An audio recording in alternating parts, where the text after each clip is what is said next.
Dan hari ini penyidik Bareskrim Mabes Polri memanggil atau mengundang klarifikasi dari Presiden ke-7 Republik Indonesia Joko Widodo terkait dengan dugaan kasus tudingan ijazah palsu dan lebih lengkapnya terkait dengan bagaimana proses penyelidikannya sampai saat ini kita akan tanyakan kepada Komjen Purnawirawan Susno Duaji, Kepala Badan Reserse Kriminal Polri 2008 hingga 2009. Pak Susno, selamat pagi. Pak Susno. Selamat pagi Mbak, selamat pagi para pemirsa sekalian. Oke, Pak Susno pasti mengamati ya, hari ini Presiden ke-7 Republik Indonesia Joko Widodo memenuhi panggilan undangan klarifikasi terkait dengan dugaan kasus tudingan ijazah palsu. Jadi sebenarnya biasanya dari sepengetahuan Anda atau sepengalaman Anda pada saat kabar reskrim ini, undangan klarifikasi ini klarifikasinya semacam apa sebenarnya? Baik, ini bagus sekali ya. Suatu pelajaran hukum bagi bangsa Indonesia bahwa siapapun yang diminta keterangan atau klarifikasi oleh penyidik aparat penegak hukum dia harus datang patuh pada hukum. Bagus ya.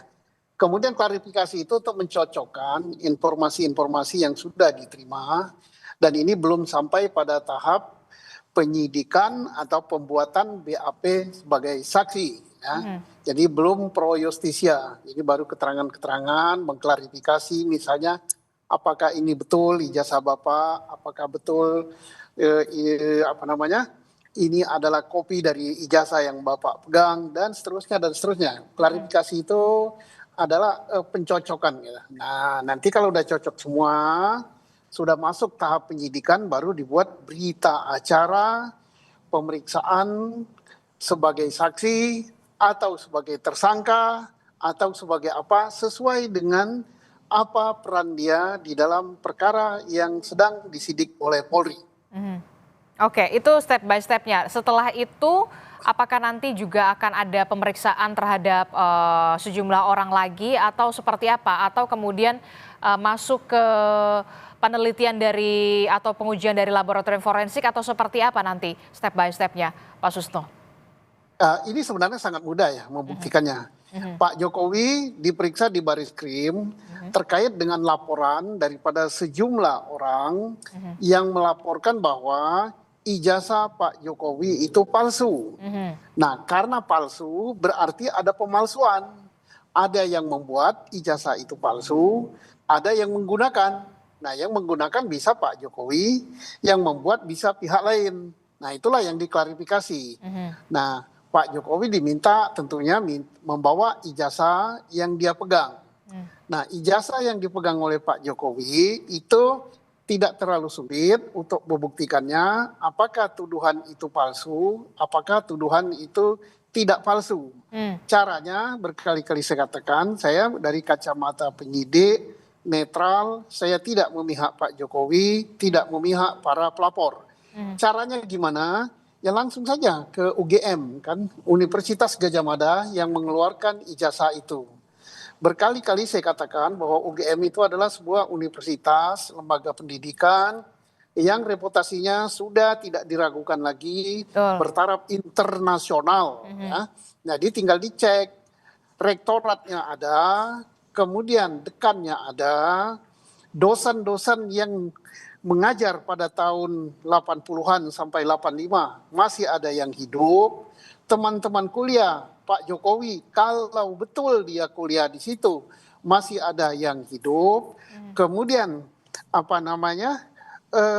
bagian administrasinya masih ada yang hidup. Jadi yang disidik oleh Polri, yang harus dibuktikan oleh Polri ada dua. Satu, proses penerbitan ijazah itu benar apa tidak, artinya Pak Jokowi kuliah betul apa tidak, tamat apa tidak, itu proses. Yang kedua, mengenai keaslian daripada ijazah yang dikeluarkan. Betul dia tamat, betul enggak ijazah yang dia pegang itu adalah dikeluarkan oleh UGM. UGM lah atau Universitas Gadjah Mada lah yang paling berkompeten untuk menjelaskan itu. Kalau ternyata itu palsu, maka ya kenalah pasal pemalsuan dan menggunakan barang palsu gitu ya. Tapi kalau asli, nah untuk membuktikan keasliannya selain pemeriksaan saksi dari UGM, kemudian barang buktinya itu juga dilaborat. Cara melaboratnya adalah membandingkan antara ijazah yang dipegang oleh Pak Jokowi dengan ijazah teman-temannya yang seangkatan. Nah, itu Oke. pembandingnya, ya.